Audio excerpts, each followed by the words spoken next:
శ్రీమాత్రే నమ. జయ గురు దత్తాత్రేయ నమ.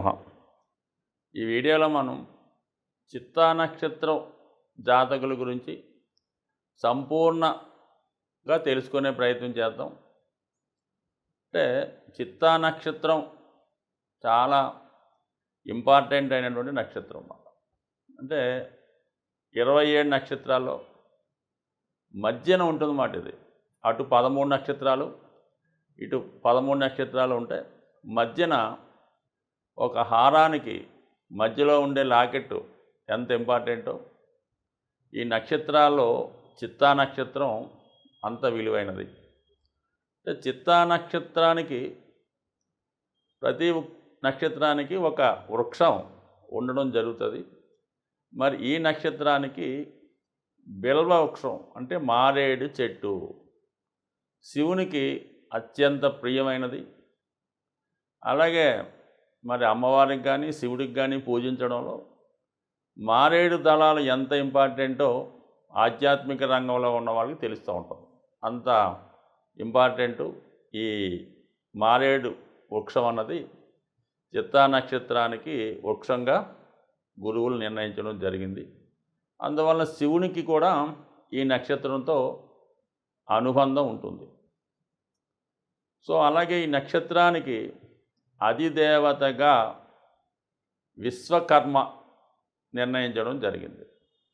విశ్వకర్మ అంటే దేవతలకి కావలసినటువంటి ఆయుధాలు సమకూర్చడం, వాళ్ళకి భవనాలు నిర్మించడం, అంటే ఒక మంచి ఇంజనీరు, ఆర్కిటెక్టు, ఇంటీరియర్ డిజైనరు, ఈ విధంగా విశ్వకర్మ మరి ప్రముఖమైనటువంటి వ్యక్తి. మరి అటువంటి విశ్వకర్మ ఈ నక్షత్రానికి అధిదేవతగా ఉండడం ఈ నక్షత్రానికి ఉన్నటువంటి మరొక ప్రత్యేకత. అలాగే ప్రతి నక్షత్రానికి ఒకటి మన వివాహ పొంతంలో చూసినప్పుడు ఒక జంతువు నిర్ణయించడం జరుగుతూ ఉంటుంది. అది టైగర్, పులి. అంటే ఫిమేల్ టైగర్. అంటే టైగర్ ఎంత సింబాలిక్గా, ఎంత ధైర్యంగా, ఎంత రాజటీవిగా ఉండడం జరుగుతుందో అటువంటి జాతకులు ఈ చిత్తా నక్షత్రంలో జన్మించిన వారు ఆ విధంగా ఎక్కడికి వెళ్ళినా కూడా వాళ్ళ యొక్క గుర్తింపు, వాళ్ళ యొక్క స్థితి అర్థమవుతూ ఉంటుంది. వాళ్ళు వేషధారణలో కొద్దిగా డిఫరెంట్గా కనబడుతూ ఉంటారు. మోడర్న్గా వస్త్రాలు ధరించడం, చాలా లేటెస్ట్గా అప్ టు డేట్గా ఉండడం, ఖరీదైన వస్త్రాలు ధరించడంలో చాలా నిండుగా కనబడుతూ ఉంటారు. ఈ జాతకులు వాళ్ళ జీవితంలో ఎదిగే ముందు చాలా స్ట్రగుల్ ఫేస్ చేసుకొని చాలా కష్టాలు అనుభవించి దాని తర్వాత జీవితంలో అత్యున్నత స్థాయికి రావడం జరుగుతూ ఉంటుంది. అంటే వాళ్ళ జీవితం ఎదిగే ముందు అనేక ఆటుపోట్లు ఎదుర్కొని జీవితంలో రాణించగలుగుతుంటారు. వాళ్ళు జరిగిపోయినటువంటి జీవితానికి అంటే బిగినింగ్ ఆఫ్ ది లైఫ్కి, తర్వాత మిడిల్ జీవితానికి, ఎండింగ్ జీవితానికి ఖచ్చితంగా చాలా ఇంప్రూవ్మెంట్ కనబడుతూ ఉంటుంది. సో మనకి ఉదాహరణగా ఈ నక్షత్రంలో జన్మించిన వాళ్ళు ఎవరో తెలుసుకుంటే వాళ్ళ జీవితాన్ని మీరు గమనించినట్టయితే ఈ నక్షత్రం ఏ విధంగా వ్యక్తిని పైకి తీసుకెళ్తున్న విషయం మీకు అర్థం అవడం ఈజీగా తెలుస్తూ ఉంటుంది. అందులో ప్రముఖంగా ఈ నక్షత్రంలో జన్మించిన వారు ఛత్రపతి శివాజీ. ఆయన ఒక సాధారణ కుటుంబంలో జన్మించి తల్లిగారి యొక్క ప్రోత్సాహంతో సామ్రాజ్యాన్ని ఏ విధంగా విస్తరించడం జరిగింది అన్నది చరిత్ర చదివిన ప్రతి వాళ్ళకి తెలుస్తుంది.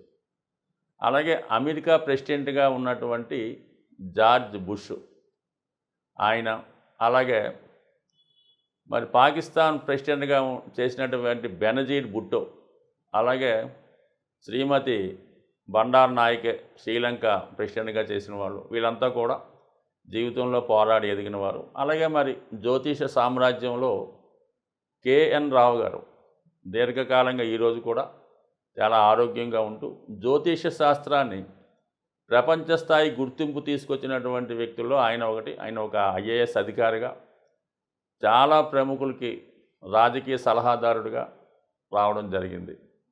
ఇక అందరికీ తెలిసిన వ్యక్తి, ప్రముఖ వ్యక్తి మెగాస్టార్ చిరంజీవి గారు.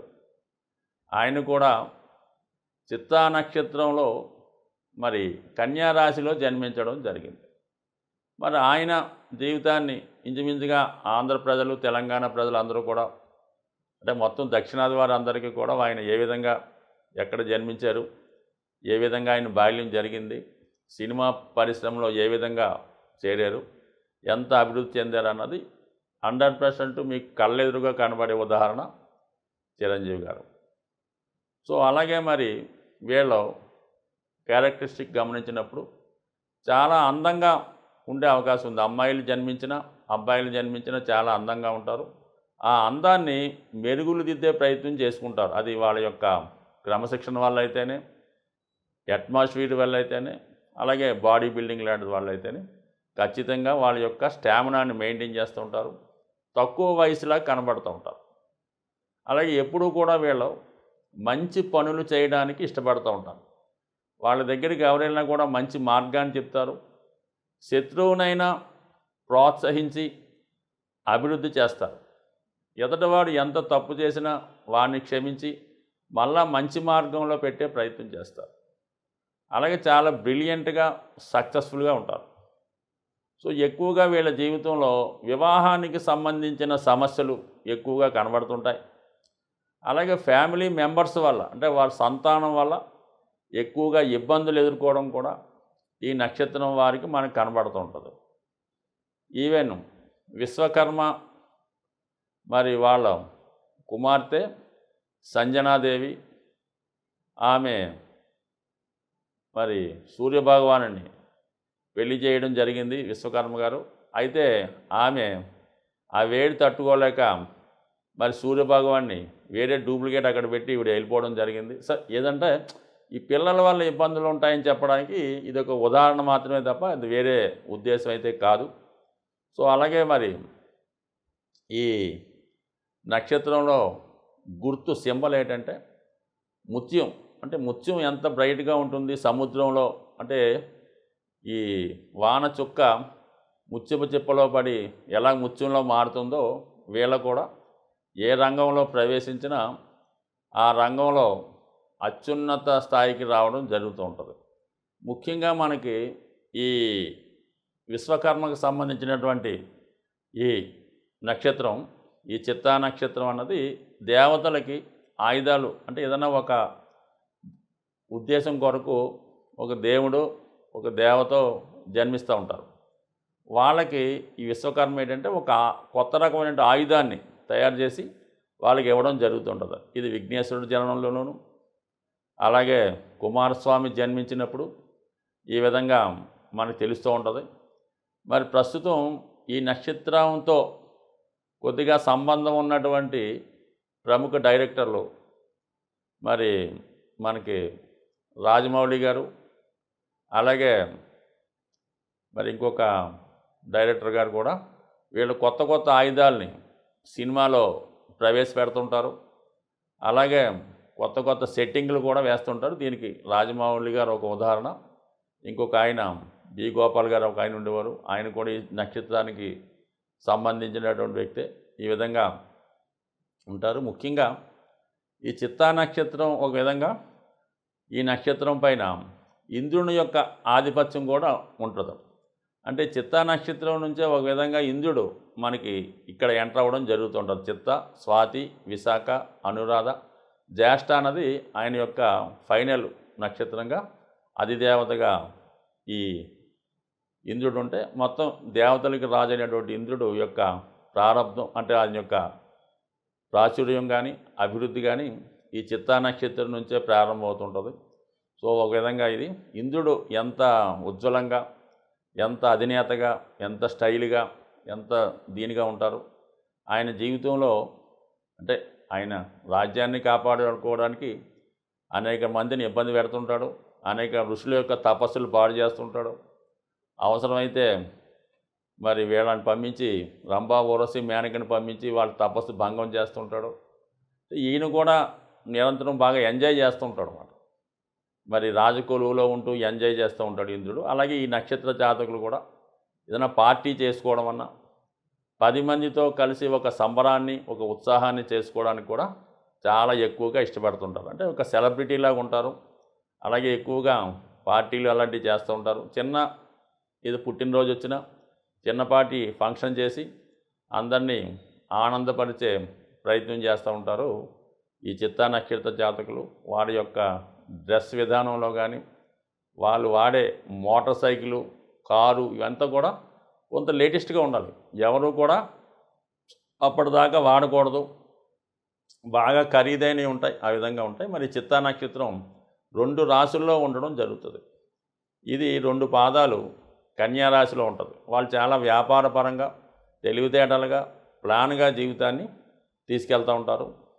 ఇంకొక 2 పాదాలు తులారాశిలో ఉంటాయి. 3, 4 పాదాలు తులారాశిలో ఉంటాయి. ఈ తులారాశి కూడా మనకి సినిమాకి సంబంధించింది, సినిమా ఫీల్డ్కి సంబంధించింది, అలాగే న్యాయవాది వృత్తికి సంబంధించింది. కాబట్టి ఇందులో కూడా వీళ్ళు సెలబ్రిటీస్గా 10 మందికి ఉపాధి కల్పించేవారుగా ఏదైనప్పుడు కూడా చిత్తా నక్షత్రం అన్నది ఆ నక్షత్రంలో జన్మించిన వాళ్ళు ఖచ్చితంగా జీవితంలో ఏ స్థాయిలో జన్మించినా ఉన్నత స్థాయికి రావడం జరుగుతుంటుంది. అలాగే మరి ఏదైనా జాతకుడు ధనవంతుడు అవుతాడా, ఇతను డబ్బు సంపాదించగలడా అనుకుంటే మాత్రం ఖచ్చితంగా మనకి ఈ చిత్తా నక్షత్రంలో మరి ఏదో ఒక గ్రహం అయినా ఉండాలి. లేదంటే ఈ 12 భావాల్లో ఏదో ఒక భావం గ్రహం నీ మీద పడితే జాతకుడు ఒక విధంగా మరి ఈ చిత్తా నక్షత్రానికి కుజ మహాదశతో లైఫ్ స్టార్ట్ అవుతుంది. కాబట్టి కుజుడు కారకత్వం వహిస్తుంటాడు. కాబట్టి భూములు స్థిరాస్తుల వల్ల కలిసి రావడం జరుగుతుంది. అంటే ఏదన్నా జాతకం రాణించాలంటే చిత్త, ధనిష్ట, మృగశిర ఈ నక్షత్రాల్లో జన్మించడం కానీ, ఈ నక్షత్రాల్లో ఏదన్నా ఒక గ్రహం ఉండడం కానీ, ముఖ్యంగా శని, గురువు లాంటి గ్రహాలు కానీ, బుధ, శుక్రుడు లాంటి వాళ్ళు ఉన్నప్పుడు వాళ్ళు ఖచ్చితంగా బాగా ధనాన్ని సంపాదించి జీవితంలో పైకి రావడం జరుగుతూ ఉంటుంది.